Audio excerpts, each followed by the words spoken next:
Hello everyone, good evening, सत श्री अकाल। कैसे आप लोग? आई होप कि आप सभी लोग बहुत अच्छे होंगे। तो दोस्तों, मैं आपका दोस्त प्रवीण सर आप सभी लोगों का स्वागत करता हूं Shashi GS academy and Shashi group of education में।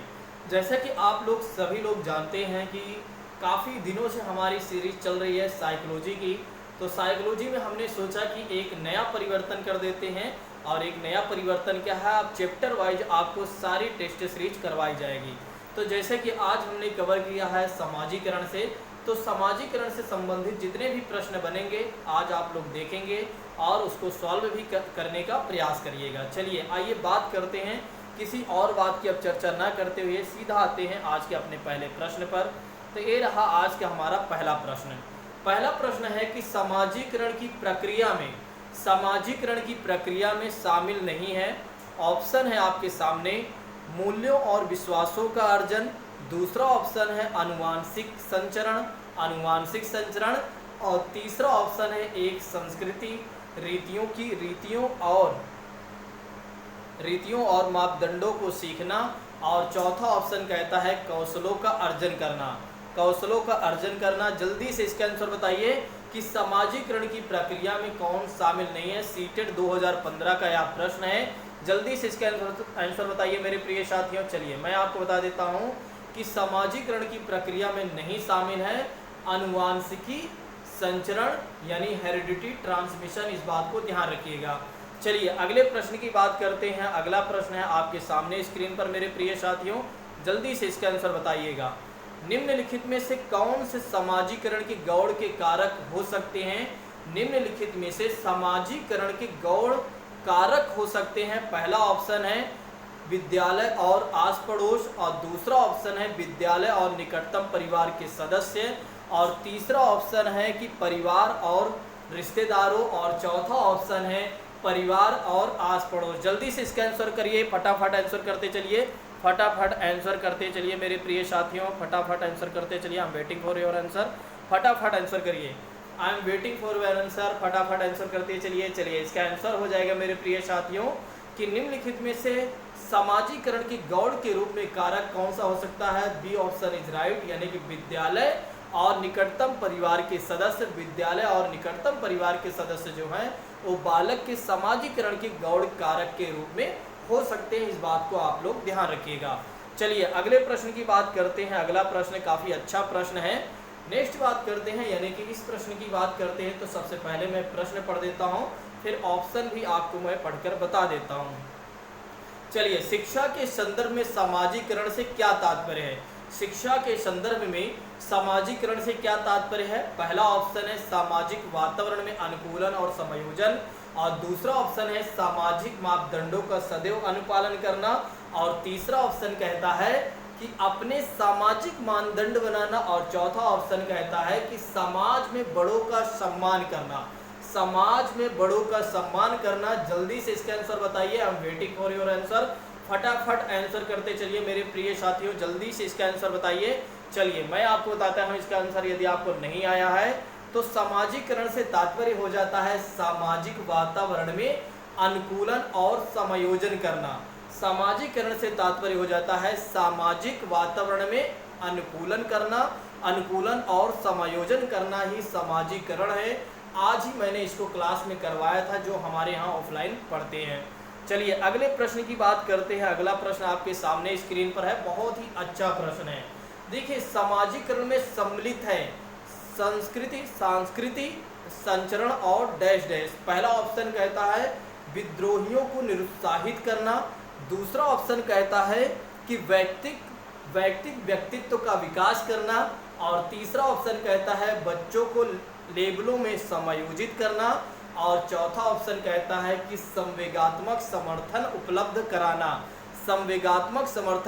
कराना। जल्दी से इसका मेरे प्रिय साथियों आंसर करिए, जल्दी से इसका आंसर करिए। I am waiting for your answer. फटाफट आंसर करते चलिए। नहीं आ रहा है तो कोई बात नहीं, चलिए मैं इसका आंसर बता देता हूं। तो इसका आंसर हो जाएगा मेरे प्रिय साथियों कि सांस्कृतिक संचरण और व्यक्तित्व में विकास करना ही समाजीकरण में सम्मिलित किया गया है। इसे सम्मिलित किया गया है, इस बात को ध्यान रखिएगा। चलिए अगले प्रश्न की बात करते हैं। काफी अच्छा प्रश्न है, इस प्रश्न को मुझे लगता है कम ही लोग आंसर दे पाएंगे। समाजीकरण एवं व्यक्तिकरण एक प्रक्रिया के पहलू हैं। एक प्रक्रिया के पहलू हैं। यह कथन है किसका? यह कथन किसका है? पहला ऑप्शन है मैकाइवर का, और दूसरा ऑप्शन है ऑगस्ट काम्टे का, और तीसरा ऑप्शन है पेज का, और चौथा ऑप्शन है नन का। जल्दी से इसका आंसर करिए मेरे प्रिय साथियों, जल्दी से इसका आंसर करिए। अगर नहीं आ रहा है तो आप चिंता मत करिए, मैं आपको बता देता हूं इसका आंसर कि समाजीकरण एवं व्यक्तिकरण एक प्रक्रिया है के पहलू है। इस कथन को किसने कहा है? मैकाइवर साहब ने कहा है। किसने कहा इस कथन को? मैकाइवर साहब ने कहा। इस बात को ध्यान रखिएगा, मनोवैज्ञानिक मैकाइवर। चलिए, इसका भी आंसर मुझे नहीं लगता कि ज़्यादा लोग इसका आंसर कर पाएंगे। चलिए, क्वेश्चन मैं पूछता हूं और आप लोग बताइएगा। विद्यालय समाज का लघु रूप है। विद्यालय समाज का लघु रूप है, यह कथन किसका है? ओटावे का, ड्यूवी का और थॉमसन का और ब्राउन का। जल्दी से इसका आंसर करिए मेरे प्रिय साथियों, जल्दी से इसका आंसर करिए। I am waiting for your answer. फटाफट आंसर करते चलिए। तो इसका आंसर हो जाएगा मेरे प्रिय साथियों, इसका आंसर हो जाएगा ड्यूवी का। इस बात को ध्यान रखिएगा, ड्यूवी का। इस बात को ध्यान रखिएगा कि विद्यालय जो है समाज का लघु रूप है। चलिए, अगले प्रश्न की बात करते हैं। अगला प्रश्न आपके सामने बहुत ही अच्छा प्रश्न है। मुझे लगता है इसका आंसर मेरे सारे साथी दे सकते हैं और दे सकते थे। चलिए, दे सकते हैं, सॉरी, अभी तो मैं क्वेश्चन पढ़ने जा रहा हूँ। वह प्रक्रिया जिससे बालक अपने समाज में, वह प्रक्रिया जिससे बालक जो है अपने समाज में स्वीकृत तरीकों को सीखता है, स्वीकृत तरीकों को सीखता है तथा अपने व्यक्तित्व का अंग बनाता है, अपने व्यक्तित्व का अंग बनाता है, उसे क्या कहते हैं? उसे क्या कहते हैं? समाजीकरण कहते हैं, गतिशीलता कहते हैं, सामाजिक परिवर्तन कहते हैं, संस्कृतिकरण कहते हैं।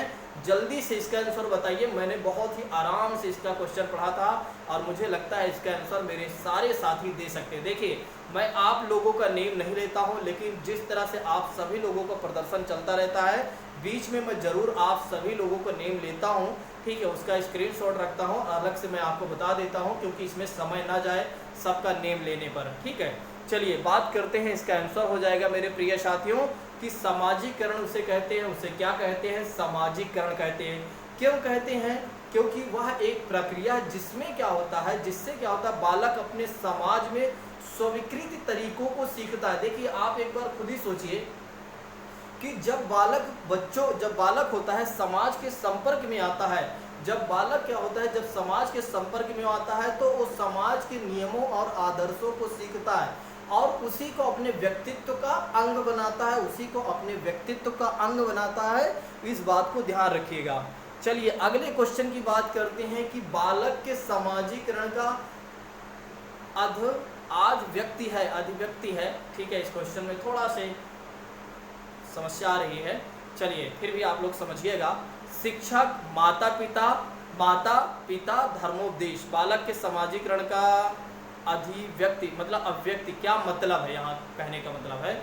चलिए, जल्दी से इसका आंसर करिए। तो इसका आंसर हो जाएगा माता। बालक के समाजीकरण में अधिक भूमिका कौन निभाता है? माता निभाती है, ठीक है। इस बात को ध्यान रखिएगा। चलिए, अगले क्वेश्चन की बात करते हैं। अगला क्वेश्चन काफ़ी अच्छा प्रश्न है, मुझे लगता है इसका आंसर सारे साथी दे सकते हैं। इसका आंसर मेरे सारे साथी दे सकते हैं। जल्दी से इसका आंसर बताइए।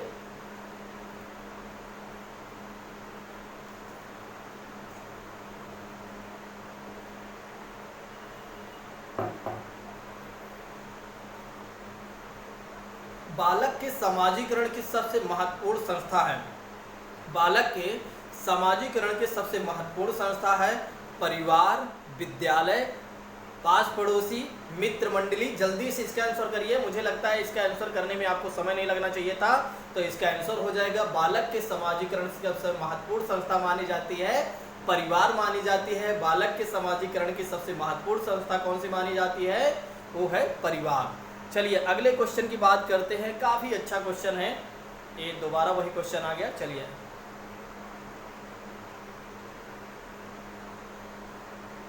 हाँ, नेक्स्ट क्वेश्चन है, बालक के समाजीकरण के लिए प्राथमिक व्यक्ति किसे माना गया है? बालक के समाजीकरण के लिए प्राथमिक व्यक्ति किसे माना गया है? माता पिता को, माता को, पिता को, बहन को, दूरदर्शन को। जल्दी से बताइए, दूरदर्शन न्यूज चैनल की बात की जा रही है। जल्दी से इसका आंसर बताइए। मुझे लगता है इसका आंसर सारे छात्र दे सकते थे। इसका आंसर हो जाएगा मेरे प्रिय साथियों, बालक के समाजीकरण के लिए प्राथमिक व्यक्ति किसे माना गया है?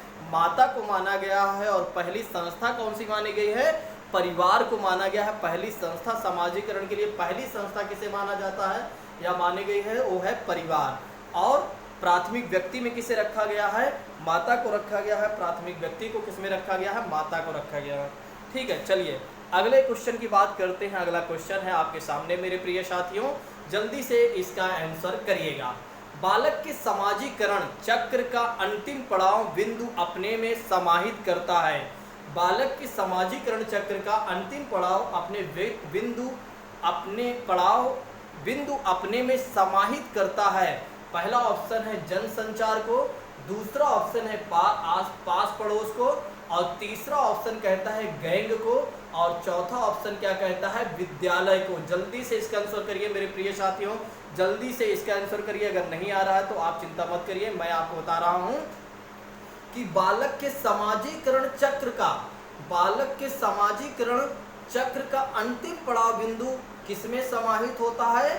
पास पड़ोस में, या पास पड़ोस को किसमें समाहित करता है? पास पड़ोस को करता है। इस बात को ध्यान रखिएगा।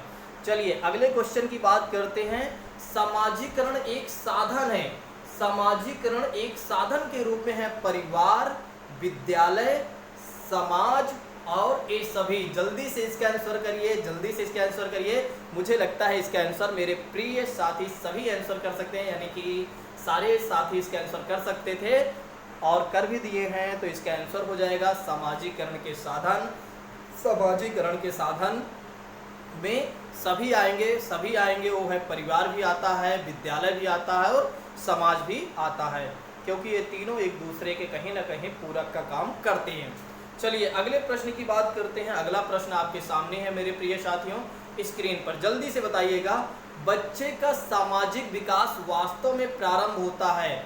बच्चे का सामाजिक विकास वास्तव में प्रारंभ होता है। पहला ऑप्शन है विद्यालय से पूर्व अवस्था में, दूसरा ऑप्शन है शैशवावस्था में, और तीसरा ऑप्शन है पूर्व बाल्यावस्था में, और चौथा ऑप्शन है बाल्यावस्था में, उत्तर बाल्यावस्था में। जल्दी से इसका आंसर करिए, जल्दी से इसका आंसर करिए।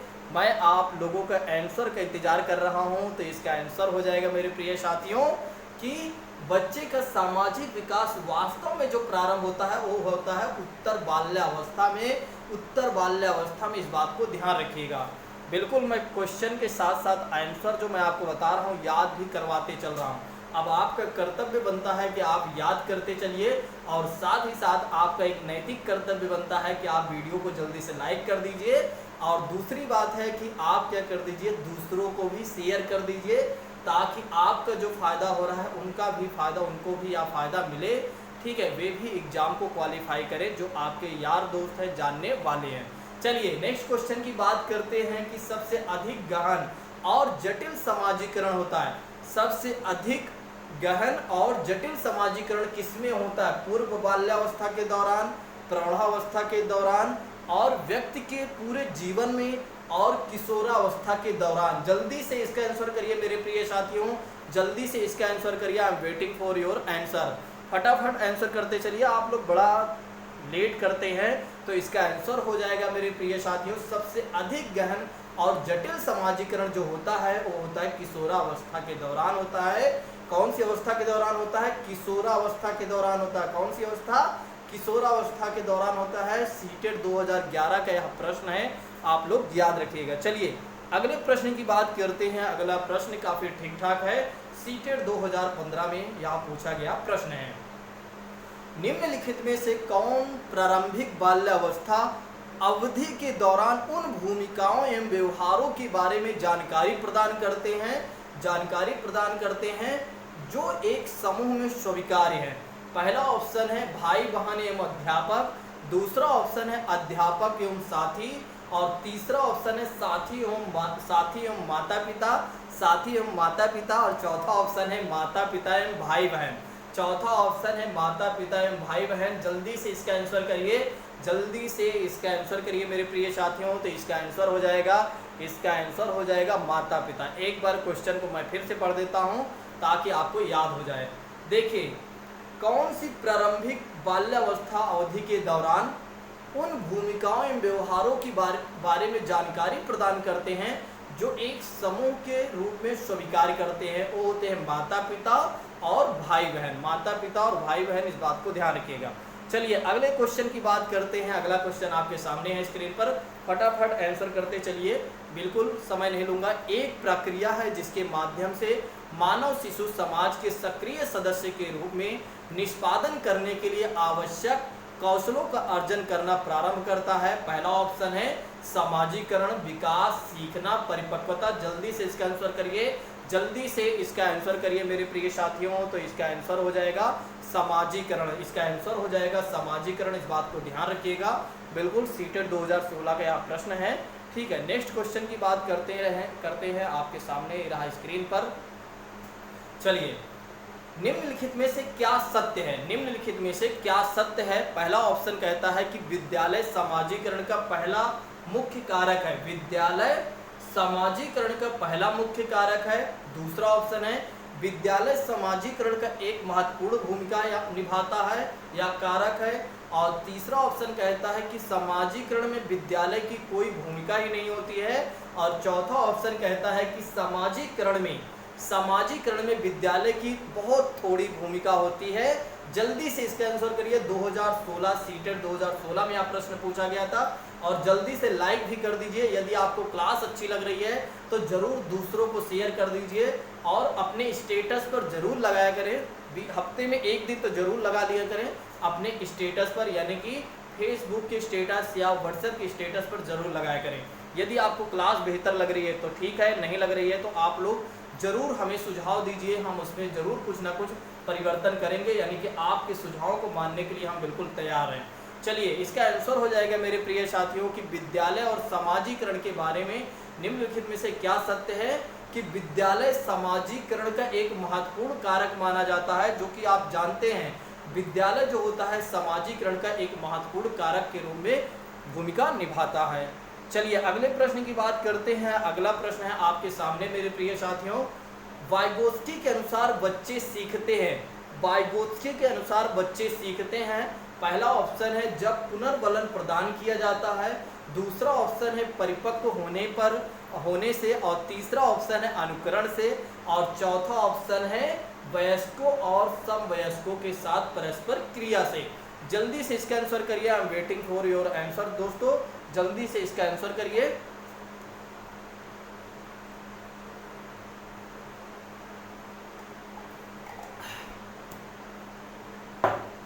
चलिए, इसका आंसर हो जाएगा मेरे प्रिय साथियों, इसका आंसर हो जाएगा कि वयस्कों एवं और समवयस्कों के साथ आपस में प्रक्रिया करके वाइगोत्स्की के अनुसार बच्चे क्या होते हैं, बच्चे क्या करते हैं, सीखते हैं। इसको ध्यान रखिएगा बिल्कुल। इस क्वेश्चन का आप स्क्रीनशॉट जरूर रख लीजिएगा। चलिए अगले क्वेश्चन की बात करते हैं। अगला क्वेश्चन कहता है सीखना है, सीखना है। पहला ऑप्शन कहता है कि सीखने वाले के संवेगों से प्रभावित नहीं होता है। दूसरा ऑप्शन कहता है संवेगों के क्षीण संबंध रखता है। और तीसरा ऑप्शन कहता है सीखने वालों के संवेगों से स्वतंत्र होता है या स्वतंत्र है। और सीखने वाले जो हैं, सीखने वाले के संवेगों से प्रभावित होता है। पहला ऑप्शन सीखने वाले के संवेगों से प्रभावित नहीं होता है। दूसरा ऑप्शन संवेगों से क्षीण संबंध रखता है। तीसरा ऑप्शन है सीखने वाले के संवेगों से स्वतंत्र है। और चौथा ऑप्शन है कि संवेगों से, सीखने के संवेगों को से प्रभावित होता है। जल्दी से इसका आंसर करिए। तो इसका आंसर हो जाएगा कि सीखना जो है वो सीखने वाले के संवेगों से प्रभावित होता है। सीखने वाले के संवेगों से प्रभावित होता है, वही सीखना है, वही सीखना है, वही लर्निंग है। ठीक है, तो जितनी अच्छी आपकी लर्निंग होगी उतनी अच्छी आपकी अर्निंग होगी। इस बात को आप लोग ध्यान रखिएगा। यदि आप बेहतर तरीके से मेहनत करते हैं, यदि आप बेहतर तरीके से मेहनत करते हो, ज़बरदस्त मेहनत करते हैं, तो इस वर्ष आपको सिलेक्शन लेने से कोई नहीं रोक सकता, ये मेरी गारंटी है। मैं आपको जी जान से हर वो चीज़ें प्रोवाइड करा दूंगा, हर वो चीज़ें, कोई भी सब्जेक्ट A to Z जितने भी सब्जेक्ट हैं सारे सब्जेक्ट को मैं आपको MCQ, अगर मुझे लगा तो कुछ चैप्टर के मैं लेकर आपको कुछ चैप्टर भी अलग से कवर कर दूंगा। बस आप लोगों को सपोर्ट चाहिए और साथ ही साथ आप लोगों का सुझाव चाहिए। यदि आप लोग सुझाव हमें देते हैं कि हमें और क्या सुधार करना चाहिए या आप सपोर्ट करते हैं तो ज़रूर मैं आप लोगों के लिए हर वो सारी चीज़ें करने के लिए तैयार हूं जो आपकी परीक्षा में संभवतः ही आपको आपकी मदद करेंगी। चलिए बात करते हैं पियाजे के अनुसार विकास को प्रभावित करने में, पियाजे के अनुसार विकास को प्रभावित करने में निम्नलिखित कारकों में से किसकी भूमिका महत्वपूर्ण होती है। ऑप्शन है भाषा, दूसरा ऑप्शन है पुनर्बलन और तीसरा ऑप्शन है भौतिक विश्व के साथ अनुभव और चौथा ऑप्शन है अनुकरण। चौथा ऑप्शन है अनुकरण। जल्दी से इसका आंसर करिए मेरे प्रिय साथियों। I am waiting for your answer. फटाफट आंसर करते चलिए तो इसका आंसर हो जाएगा पियाजे साहब कहते हैं कि विकास को प्रभावित करने में निम्नलिखित सबसे ज़्यादा जो भूमिका होती है वो भौतिक विश्व के साथ अनुभव करने से होती है, भौतिक विश्व के साथ अनुभव करने से होती है। चलिए नेक्स्ट क्वेश्चन की बात करते हैं। अगला क्वेश्चन काफ़ी अच्छा प्रश्न है। पूर्व संक्रियात्मक काल में आने वाली संज्ञानात्मक योग्यता है। पूर्व संक्रियात्मक काल में आने वाली संज्ञानात्मक योग्यता है। पहला ऑप्शन है अमूर्त चिंतन की योग्यता, दूसरा ऑप्शन है अभिकल्पनात्मक निष्कर्ष चिंतन और तीसरा ऑप्शन है लक्ष्य उद्दिष्ट व्यवहार की योग्यता और चौथा ऑप्शन कहता है दूसरे के दृष्टिकोण को समझने की योग्यता। दूसरे के दृष्टिकोण के समझने की योग्यता मेरे प्रिय साथियों, जल्दी से इसका आंसर करिए। I am waiting for your answer. फटाफट आंसर करते चलिए। नहीं आ रहा है तो आप चिंता मत करिए, मैं आपको बता देता हूँ कि पूर्व संक्रियात्मक काल में आने वाली जो संज्ञानात्मक योग्यता होती है वो लक्ष्य उद्दिष्ट व्यवहार की योग्यता को दर्शाता है। इस बात को ध्यान रखिएगा। चलिए वाइगोत्स्की, ये सारे सिद्धांत से क्वेश्चन चल रहे हैं अब, ठीक है। सामाजिकरण वाला चैप्टर कंप्लीट हो गया है, वे सारे सिद्धांत से हैं, ठीक है। वाइगोत्स्की के अनुसार सीखने को पृथक नहीं किया जा सकता। वाइगोत्स्की साहब कहते हैं कि सीखने को हम अलग नहीं कर सकते हैं। पहला ऑप्शन है उसके सामाजिक संदर्भों से, दूसरा संदर्भ से, तीसरा ऑप्शन कहता अवबोधन और अवधानात्मक प्रक्रियाओं से और तीसरा ऑप्शन है पुनर्बलन से और चौथा ऑप्शन है व्यवहार में मापने योग्य परिवर्तन से। व्यवहार में मापने योग्य परिवर्तन से। जल्दी से इसका आंसर करिए। I am waiting for your answer मेरे प्रिय साथियों। तो वाइगोत्स्की साहब के अनुसार सीखने को हम पृथक नहीं कर सकते हैं उसके सामाजिक संदर्भ से। उसके सामाजिक संदर्भ, उसके मतलब बालक के सामाजिक संदर्भ से हम उसको सीखने से पृथक नहीं कर सकते हैं। पृथक मतलब होता है अलग नहीं कर सकते हैं, इस बात को ध्यान रखिएगा। चलिए अगले क्वेश्चन की बात करते हैं। बस 2-3 मिनट और वेट कर लीजिए, जल्दी से सारे क्वेश्चन मैं समाप्त कर दूंगा। वाइगोत्स्की ने बाल विकास के बारे में क्या कहा है। पहला ऑप्शन या संस्कारों की अनुवांशिकी के कारण होता है या सामाजिक अंतरक्रियाओं का उत्पाद होता है। तीसरा ऑप्शन औपचारिक शिक्षा का उत्पाद होता है और चौथा ऑप्शन है या समावेशन और समायोजन का परिणाम होता है। जल्दी से इसका आंसर करिए। नहीं आ रहा है तो कोई बात नहीं है। यह सामाजिक अंतरक्रियाओं का उत्पाद होता है। वाइगोत्स्की ने बाल विकास के बारे में कहा है कि यह सामाजिक अंतरक्रियाओं का उत्पाद होता है। चलिए अगले क्वेश्चन की बात करते हैं। अगला क्वेश्चन काफ़ी ठीक ठाक है, बस थोड़ा सा वेट कर लीजिए, 2 मिनट और। पियाजे के अनुसार संज्ञानात्मक बाल विकास की कितनी अवस्थाएं। पियाजे के अनुसार संज्ञानात्मक बाल विकास की कितनी अवस्थाएं हैं। 3 अवस्थाएं, 4 अवस्थाएं, 5 अवस्थाएं, 6 अवस्थाएं। जल्दी से इसका आंसर करिए तो इसका आंसर हो जाएगा मेरे प्रिय साथियों कि पियाजे साहब के अनुसार संज्ञानात्मक बाल विकास की बात करें तो कितनी अवस्थाएं हैं, 4 अवस्थाएं हैं, इस बात को ध्यान रखिएगा। चलिए अगले क्वेश्चन की बात करते हैं। काफ़ी अच्छे प्रश्न है। अब लॉरेंस कोलबर्ग विकास के क्षेत्र में शोध के लिए जाने जाते हैं, ठीक है। लॉरेंस कोलबर्ग विकास के क्षेत्र में शोध के लिए जाने जाते हैं संज्ञानात्मक, शारीरिक, नैतिक, गामक। जल्दी से इसका आंसर करिए मेरे प्रिय साथियों, जल्दी से इसका आंसर करिए तो इसका आंसर हो जाएगा लॉरेंस कोलबर्ग के विकास के क्षेत्र में शोध के लिए जाने जाते हैं, नैतिक शोध के लिए जाने जाते हैं, इस बात को ध्यान रखिएगा। चलिए अगले क्वेश्चन की बात करते हैं। अगला क्वेश्चन क्या कहता है कि पियाजे मुख्य रूप से किसके अध्ययन के लिए जाने जाते हैं। भाषा विकास के लिए, यौन विकास के लिए, संज्ञानात्मक विकास के लिए, सामाजिक विकास के लिए। जल्दी से इसका आंसर करिए तो इसका आंसर मुझे लगता है सारे छात्र दे सकते थे तो इसका आंसर हो जाएगा पियाजे मुख्य रूप से किसके अध्ययन के लिए जाने जाते हैं? संज्ञानात्मक विकास। जब भी आपको संज्ञानात्मक नामक शब्द मिल जाए आप पियाजे साहब को आंख मूंद कर लगा दीजिएगा, आपका 90% क्वेश्चन सही हो जाएगा। चलिए नेक्स्ट क्वेश्चन की बात करते हैं कि पियाजे मुख्यतः किस क्षेत्र में योगदान के लिए जाने जाते हैं? पहला ऑप्शन है भाषा का विकास, दूसरा ऑप्शन ज्ञानात्मक विकास, तीसरा नैतिक विकास, चौथा ऑप्शन है सामाजिक विकास। जल्दी से इसका आंसर करिए, जल्दी से इसका आंसर करिए। तो इसका आंसर हो जाएगा ज्ञानात्मक विकास। अभी इसके ऊपर ही था संज्ञानात्मक, ज्ञानात्मक, ऐसे शब्द आपको मिल रहे हैं तो बिल्कुल पियाजे जी को लगा दीजिए। अगर आपको तुक्का ही लगाना है तो तुक्का थोड़ा से आसपास लगाइए। कुछ लोग तुक्का भी लगाते हैं बिल्कुल आसपास, उनका कोई दूर दूर तक नाता ही नहीं रहता। ठीक है, फिर बोलते हैं भगवान जी मेरे साथ ही ऐसा क्यों करते हैं, मेरा तुक्का सही नहीं करते, बाकी सबका सही कर देते हैं मेरे पड़ोसी का। चलिए जल्दी से, चलिए आज की क्लास को हम यहीं पर समाप्त करते हैं। आप लोगों को यह क्लास कैसे लगी आप सभी लोग कमेंट करके ज़रूर बताइएगा। लेकिन मैं आप लोगों से कितनी बार रिक्वेस्ट कर चुका हूं, लेकिन आप लोग हमारी रिक्वेस्ट को बिल्कुल नज़रअंदाज कर देते हैं, जो कि ये गलत बात है। अगर आपका एक मेंटोर या आपका एक मार्गदर्शक कुछ आपसे कुछ कहता है तो उस बातों को बिल्कुल संज्ञान में लेना चाहिए, सीरियस होना चाहिए उस बातों को लेकर। ठीक है, क्लास के आफ्टर ही फीडबैक दिया करें, जिससे कि आपका जो कमेंट है मैं पढ़ सकूं। और यूट्यूब क्या कर देता है, लाइव सेशन में आपकी कमेंट को हटा देता है। ठीक है, मैंने कितनी बार इन बातों को कहा है, कितनी बार, लेकिन आप लोग नहीं सुनते हैं। ये सुनना चाहिए, गलत बात है। जब आपका कोई मेंटोर है, आपको कोई बातें कह रहा है तो उसकी बातों को नज़रअंदाज नहीं करना चाहिए, क्योंकि आप देखते हो कि आपकी कोई बातों को मैं कभी नज़रअंदाज नहीं करता हूँ, चाहे आप मुझसे 2 साल पहले ही क्यों ना पढ़े हों। ठीक है, मैं हर एक व्यक्ति को हमेशा ही उतने ही प्राथमिकता देता हूँ, चाहे मेरे नए छात्र हों चाहे पुराने छात्र हों। यानी कि मैं हमेशा व्यक्ति को प्राथमिकता देता हूँ। मुझसे ये मतलब नहीं होता मेरे लिए नया कौन है पुराना कौन है। ठीक है, माने ही नहीं रखता, माने ही रखता है सामने वाला व्यक्ति कौन है। ठीक है, बस एक तरीके से मानव होने के नाते एक मानव के प्रति सम्मान होना चाहिए हमारा। बस आज की क्लास को हम यहीं पर समाप्त करते हैं। Thank you so much. जय हिंद दोस्तों।